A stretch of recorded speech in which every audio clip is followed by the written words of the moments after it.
আহসান মঞ্জিলের ইতিহাস 1720। বর্তমান আহসান মঞ্জিল এলাকায় মোগল জমিদার শেখ এনায়েতুল্লাহর বাগানবাড়ি ছিল। 1740 ফরাসি বণিকগণ শেখ এনায়েতুল্লাহর পুত্র শেখ মতিউল্লাহর নিকট থেকে এখানে বাণিজ্য কুঠি তৈরি করেন। 1757 পলাশী যুদ্ধের পর উক্ত ফরাসি কুঠিটি ইংরেজদের নিয়ন্ত্রণে চলে যায় এবং পরে তা ফেরত দেওয়া হয়। 1830 খাজা আলিমুল্লাহ ফরাসিদের নিকট থেকে কুঠি বাড়িটি ক্রয়পূর্বক নিজের বাসভবন উপযোগী করে সংস্কার করেন। 1859 নবাব আব্দুল গনি ফরাসি কুঠির পূর্ব পাশে নতুন প্রাসাদ নির্মাণ শুরু করেন, যা 1862 সালে শেষ হয় এবং তিনি তার পুত্র খাজা আহসানুল্লাহর নামে নামকরণ করেন আহসান মঞ্জিল। 7 এপ্রিল 1888 প্রবল টর্নেডোর আঘাতে আহসান মঞ্জিলের ব্যাপক ক্ষয়ক্ষতি সাধিত হয়।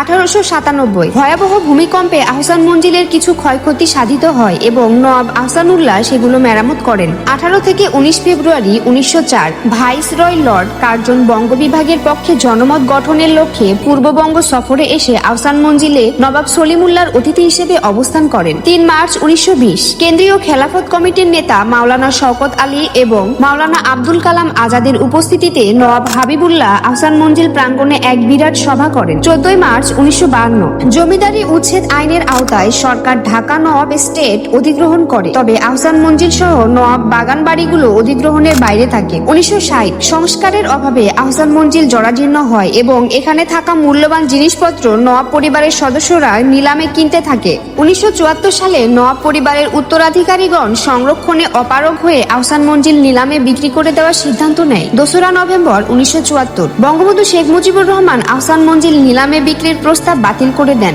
এবং সংস্কারপূর্বক এখানে জাদুঘর ও পর্যটন কেন্দ্র স্থাপনের নির্দেশ প্রদান করেন। 3 নভেম্বর 1985 সরকার সামরিক বিধি জারির মাধ্যমে আহসান মঞ্জিল প্রাসাদ ও তৎসংলগ্ন 5.65 একর সম্পত্তি অধিগ্রহণ করে, যার মধ্যে 4.96 একর জাদুঘরকে দেওয়া হয়। 3 মার্চ 1986 সংস্কৃতি বিষয়ক মন্ত্রণালয় আহসান মঞ্জিল বাস্তবায়নের সার্বিক দায়িত্ব বাংলাদেশ জাতীয় জাদুঘরকে দেয়, তবে ভবনাদি সংস্কারের কাজ গণপূর্ত অধিদপ্তর করবে বলে জানানো হয়।